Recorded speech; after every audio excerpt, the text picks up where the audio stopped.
ஒரு நிமிஷம். நீங்கள் ஹோம் பேக்கரா? அப்போ கண்டிப்பாக இந்த வீடியோ உங்களுக்கு தான். யூடியூப் யூஸ் பண்ணாலே கொலை குத்த மாதிரி பார்க்குற காலம் போய் யூடியூப்லேயே நான் வீடியோ போட்டு அது மூலமாக என் பிஸ்னஸ்மே ரன் பண்ணிகிட்டு இருக்க டைம் கூட வந்துடுச்சு. எங்கள் அப்பா பார்த்திங்கன்னா அப்ராடில் தான் இருந்தாங்க. அங்கேருந்து மொபைல் கொண்டு வருவாங்க. அதில் யூடியூப் ஆப்பே இருக்காது.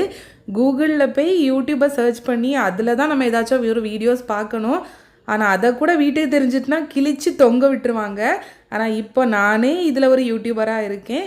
நான் காலேஜ் படிக்கும்போது யாருக்கு வீட்லையாவது மொபைல் பிள்ளைங்களுக்கு வாங்கி கொடுத்துட்டாங்கன்னா பெரிய கொலை குத்த மாதிரி பார்ப்போம். இன்னொரு விஷயம் தெரியுமா, 3 வருஷத்துக்கு முன்னாடி 1 மாதத்துக்கு 1/2 kg ஆர்டர் வராதான்னு வெயிட் பண்ணிக்கிட்டு இருப்பேன். ஃபேஸ்புக்கில் ஆட் போடாத நாளே இருக்காதுங்க. பத்தாவதுக்கு எங்கள் அண்ணனும் போடுவான், என் தங்கச்சி கேக் பண்ணுறா நீங்கள் சப்போர்ட் பண்ணுங்கன்னு என் ஹஸ்பண்டும் போஸ்ட் போடுவாங்க. இருந்தாலும் ஆர்டர்ஸ் இருக்காது. இப்போ ஒரே நாளில் இத்தனை பாக்ஸும் நான் தான் செஞ்சேனான்னு நினைக்கும் போதே அவ்வளோ சந்தோஷமாக இருக்குது. இதே போல் தாங்க நீங்கள் எந்த ஒர்க் பண்ணாலும் கொஞ்சம் பொறுமையாக ஹார்ட் ஒர்க் பண்ணிகிட்டே இருங்க. கண்டிப்பாக சக்ஸஸ் ஆவீங்க. பாய்.